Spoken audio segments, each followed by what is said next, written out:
Assalamualaikum warahmatullahi wabarakatuh. Perkenalkan, nama saya Anak Agung Bintang Mahaputra Karang dengan nomor induk mahasiswa 2204390 dari Program Studi Pendidikan Sejarah. Baik, pada kesempatan kali ini izinkan saya untuk membuat video pembelajaran dari mata kuliah historiografi dengan judul Ideologi Roy Seikenbo dalam Pembentukan Fujinkai.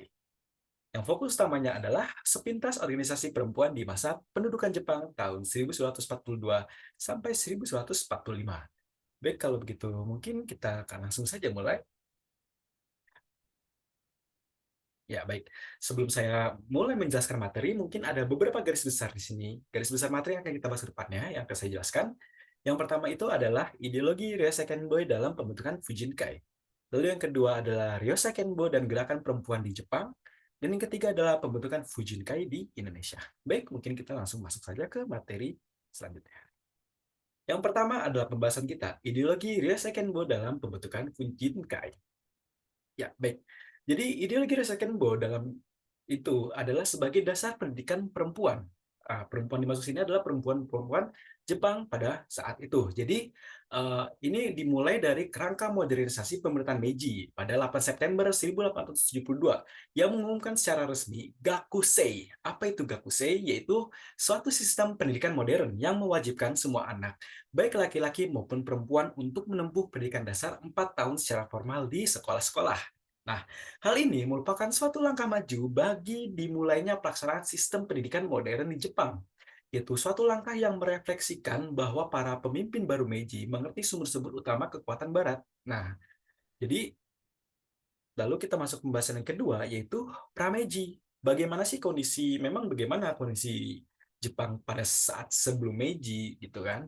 Nah, jadi pada saat sebelum Meiji, ini berhubungan dengan rezim sebelumnya, yaitu rezim Tokugawa, gitu. Jadi ketika itu, pendidikan diperuntukkan hanya bagi anak laki-laki saja, baik putra-putra pejabat tinggi yang dididik di Hanko, yaitu sekolah-sekolah yang didirikan oleh para daimyo di wilayah kekuasaan masing-masing, maupun di Terakoya, yaitu dikhususkan untuk putra-putra rakyat banyakan, gitu. Jadi pendidikan pada sebelum Meiji ini hanya dikhususkan laki-laki saja. Perempuan tidak boleh mendapatkan pendidikan selayaknya laki-laki. Lalu pada masa modernisasi Jepang, itu pada zaman Meiji, dibuatlah Gakusei, di mana perempuan harus mendapatkan hak-hak yang setara dalam pendidikan yang sama dengan laki-laki. Nah, lalu kita masuk ke fokus pembahasan ketiga, yaitu Dekrit Kaisar. Apa di sini Dekrit Kaisar? Jadi, pendidikan semakin modern karena adanya modernisasi di zaman Meiji. Lalu, Kaisar mengeluarkan dekrit-dekrit Kaisar tersebut untuk selanjutnya nanti Kaisar tersebut tidak merubah suatu sistem pendidikan yang terlalu liberal tersebut gitu. Dibuatlah sebuah sistem pendidikan baru untuk pertama kali. Nah, sistem pendidikan baru untuk pertama kali ini dijelaskan melalui Kyo Chokugu pada tahun 1890 sebagai prinsip-prinsip pendidikan Jepang modern dan berazas Konfusianisme. Nah, sistem pendidikan modern ini dianggap terlalu liberal. Nah, lalu direvisi dan di dalam naskah Dekret Kaisar tentang pendidikan Kyoku Chokuko tahun 1890 menegaskan prinsip-prinsip pendidikan Jepang modern bahwa negara berasas pada pandangan Konfusianis pada hierarki kepatuhan dan keluarga sebagai unit dasar dari masyarakat. Nah, kita kembali lagi kepada ideologi Konfusianisme, gitu ya. Nah, jadi dengan keluarga yang menjadi fokus kepercayaan, Konfusianis ini dapat merupakan suatu indikasi bahwa keluarga, sekolah, dan institusi-institusi lain tidak saling terpisah dalam fungsi negara. Nah, dekret ini pada dasarnya itu difokuskan pada fungsi pendidikan untuk kepentingan tanah air, gitu. Nah, sejalan dengan slogan yang telah dicanangkan pemerintah Meiji pada saat itu, yaitu Fukaku Kyohei. Nah, kita masuk ke Fukaku Kyohei. Apa itu? Slogan-slogan Fukaku Kyohei. Jadi, slogan Fukaku Kyohei itu adalah slogan atau bahasa Indonesianya mungkin kita sebut negara kaya tentara kuat gitu. Nah, kenapa disebut demikian? Jadi untuk menyetarakan dirinya dengan negara-negara yang lebih maju pada waktu itu, pemerintah Meiji menganggap perlunya partisipasi aktif dari seluruh rakyat Jepang.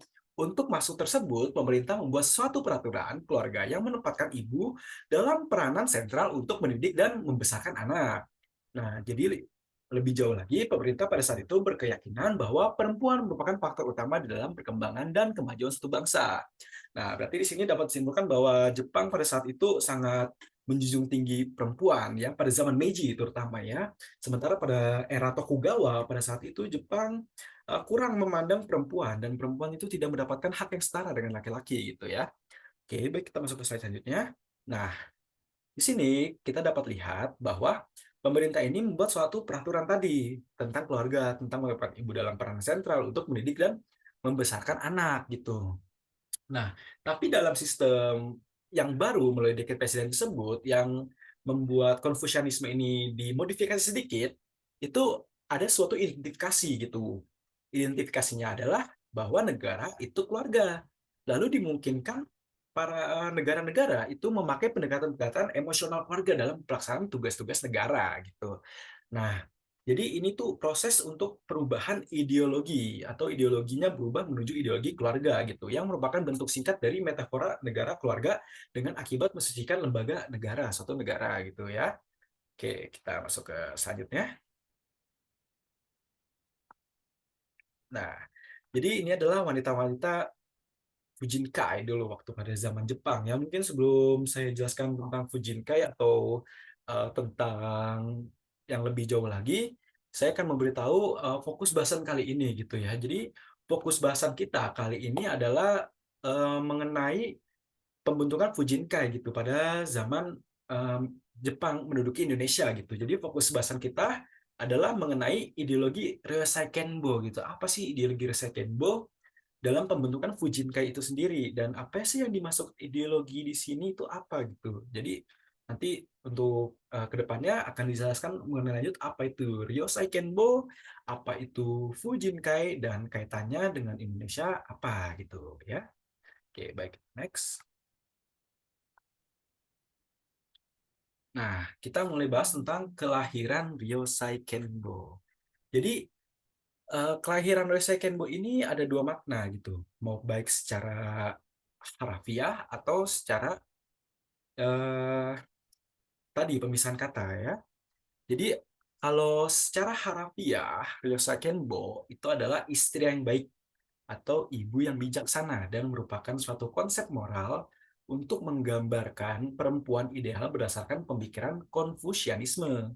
Nah, menurut Ochai Emko ini dia adalah seorang penulis ya yang mengutip Koyama Shizuko bahwa konsep ini sebenarnya sudah ada pada periode Edo. Tetapi konsep ini pada periode Edo itu hanya ryosai saja, tidak ada kenbonya. Jadi apa itu ryosai? Nah, ini ryosai, istri yang baik. Nah, lalu apa itu kenbo? Nah, di sini kenbo ibu yang bijaksana gitu ya. Jadi sebenarnya pada zaman Edo itu hanya ada istri yang baik saja yang mengurusi rumah tangga, yang melakukan tugas-tugas rumah, tapi tidak dengan kebijaksanaan mereka gitu. Nah, sebenarnya pada zaman Edo ini memiliki suatu peraturan yang ketat gitu tentang perempuan gitu, bahwa perempuan pada zaman Edo, terutama ibu-ibu, itu tidak diizinkan untuk mendidik anaknya sendiri, terutama anak laki-lakinya. Tugas mendidik pada zaman tersebut adalah anak menjadi tanggung jawab ayahnya. Nah, lalu konsep Kenbo, ibu yang bijaksana, itu adalah suatu konsep yang berasal dari pandangan pendidikan barat yang diimpor ke Jepang pada awal periode Meiji. Nah, jadi sudah kelihatan nih benang merahnya nih, ya kan? Benang merahnya sudah kelihatan nih. Apa sih ini Ryosei Kenbo itu? Terus awal permulannya kenapa kenapa bisa gitu ada Ryosei Kenbo gitu, ya kan? Nah, kita mulai mungkin lanjut ke selanjutnya. Nah, jadi di second gue tadi, ini adalah poin-poin yang disebutkan. Kaum ibu tidak diizinkan untuk mendidik anaknya. Di zaman Tokugawa itu, Ryosa itu hanya istri yang baik. Nah, istri yang baik adalah istri yang di rumah saja waktu zaman Tokugawa ya, zaman Tokugawa sampai zaman Edo ya. Lalu Kenbo-nya ibu yang bijak tidak ada gitu. Tapi Yosei Kenbo ini juga memiliki suatu risiko dalam pelaksanaannya gitu. Nah, Yosei Kenbo ini risikonya adalah seorang ibu, baik seorang perempuan atau istilahnya wanita, itu tidak hanya harus mampu memberikan keturunan, tapi harus mampu menghasilkan anak-anak yang berguna. Kalau seorang perempuan tidak mampu menghasilkan anak-anak yang berguna, itu tidak baik menurut ukuran umum. Demikian pula dengan pengasuhan anak yang dilahirkan, yang menjadi tanggung jawab perempuan gitu. Jadi sosok perempuan ideal yang demikian ini telah didefinisikan oleh pada zaman Meiji itu kaum perempuan itu harus ikut berpartisipasi dalam dunia kerja dan peran publik gitu. Lalu komunikasi tentang perempuan ideal dan domestik mengkonstruksi persepsi perempuan bahwa kerja publik bukanlah domain mereka gitu. Jadi perempuan nih wah banyak itunya ya tuntutannya ya pada zaman Meiji ini. Nah, kita masuk ke selanjutnya. Selanjutnya adalah Reisekenbo dan gerakan perempuan di Jepang. Jadi bagaimana sih Reisekenbo dan gerakan perempuan-perempuan di Jepang itu? Ya mungkin kita langsung next saja ya. Nah, jadi di Jepang itu ada Reisekenbo gitu ya dalam pembentukannya itu ideologi-ideologi Reisekenbo gitu ya. Nah, di Jepang itu ada dua organisasi kewanitaan gitu. Yang pertama ada ini Dai Nippon Kokubu Fujinkai, lalu yang kedua ada Aikoku Fujinkai. Nah, apa sih mereka berdua gitu? Jadi Risai Kenbo ini membentuk suatu organisasi pemerintah, organisasi wanita khususnya ya untuk supaya mereka itu lebih kaum wanita itu lebih mempunyai jiwa patriotisme dan nasionalismenya gitu ya.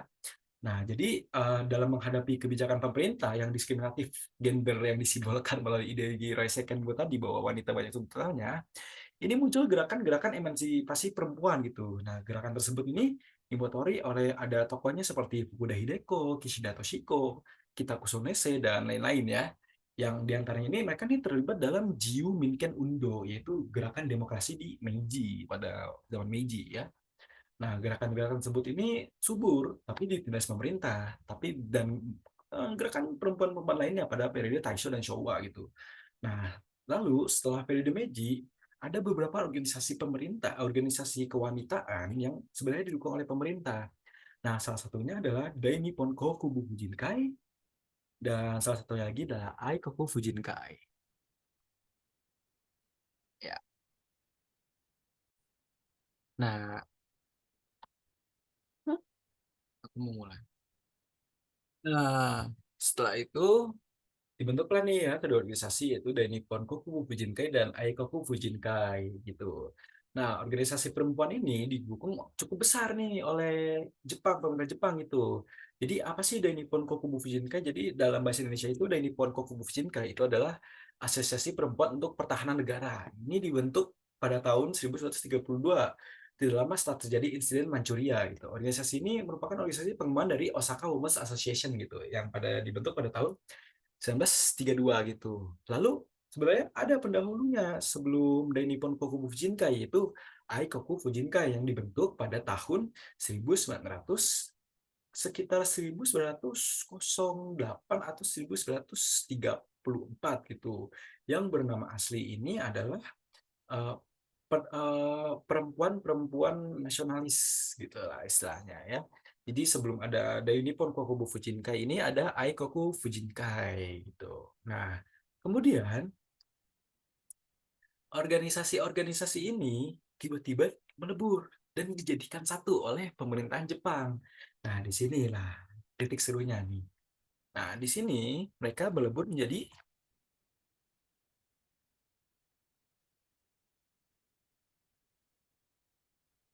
Dai Nippon Fujinkai. Nah, di sini seru nih. Jadi apa sih Dai Nippon Fujinkai? Nah, jadi ini berkaitan langsung dengan pembentukan Fujinkai di Indonesia itu sendiri. Ya, nah pembentukan Fujinkai di Indonesia.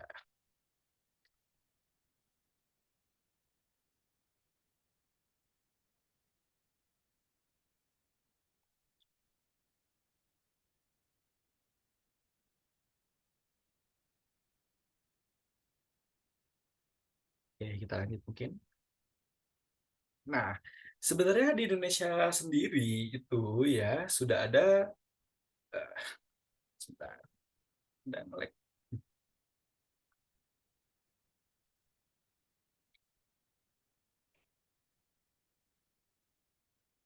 Ya, jadi sebenarnya di Indonesia sendiri itu sudah ada beberapa organisasi-organisasi kewanitaan, ya khususnya seperti ada Putri Mardika dan Kartini Fonds gitu, ya.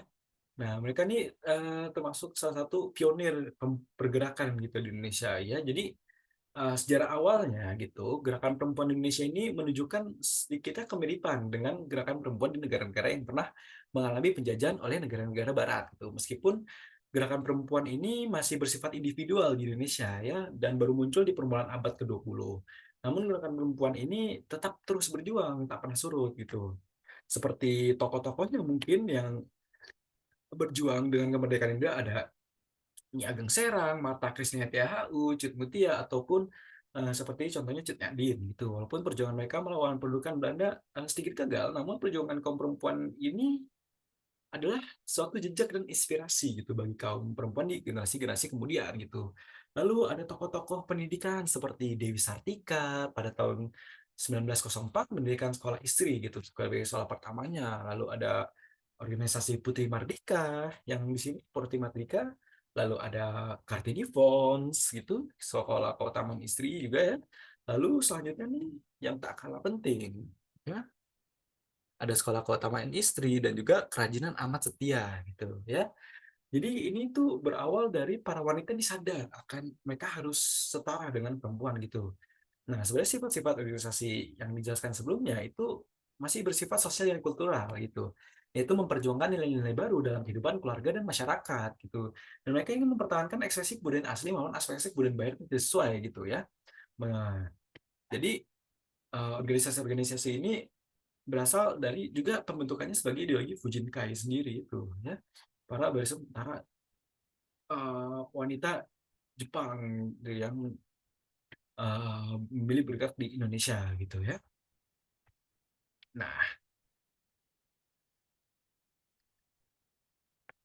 jadi apa yang bisa kita dapat dari sini sebagai kaitan antara ideologi Seikenbo dalam pembentukan Fujinkai? Jadi sebenarnya pemerintah Jepang tampaknya mungkin ya memahami peranan besar yang dimainkan oleh organisasi perempuan dalam memobilisasi massa gitu ya. Sehingga di masa perang di berbagai wilayah pendudukan masuk Indonesia, pemerintah Jepang membangun organisasi-organisasi dengan struktur, tujuan, bahkan secara tidak langsung itu menggunakan ideologi Reisekenbo gitu. Nah, wacana bahwa peranan perempuan ada di ranah domestik memang umum berlaku di dunia timur. Memang sudah stigma itu ya. Nah, maupun di Jepang maupun di wilayah lain gitu ya. Nah, tapi perbedaannya Jepang ini adalah negara pertama yang mendefinisikan peranan perempuan yang besar gitu.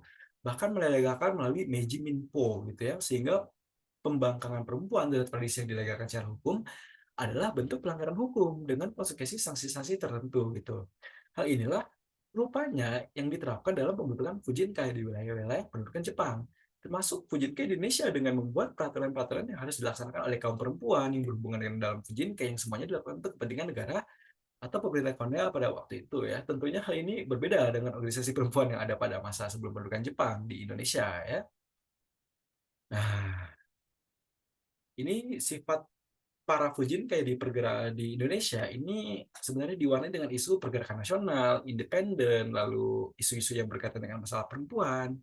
Nah, Fujinkai ini dibentuk pada zaman pendudukan Jepang, ini berorientasi pada ranah domestik gitu. Kayak bukan di ranah publik gitu. Jadi perempuan-perempuan di sini itu berkonsentrasi pada aktivitas fisik belaka gitu, seperti menjahit, mengurus rumah tangga, dan banyak diperlihatkan bahwa ideologi Reisekenbo ini eh, dalam pembentukan Fujinkai sangat kontras gitu. Dan peran pemerintah atau negara ada dalam membentuk politik identitas Sri Sekenbo dan bagaimana bentuk-bentuk tersebut telah dikonversisi ulang. Baik, mungkin segitu saja dari saya. Kurang lebihnya mohon maaf. Wassalamualaikum warahmatullahi wabarakatuh.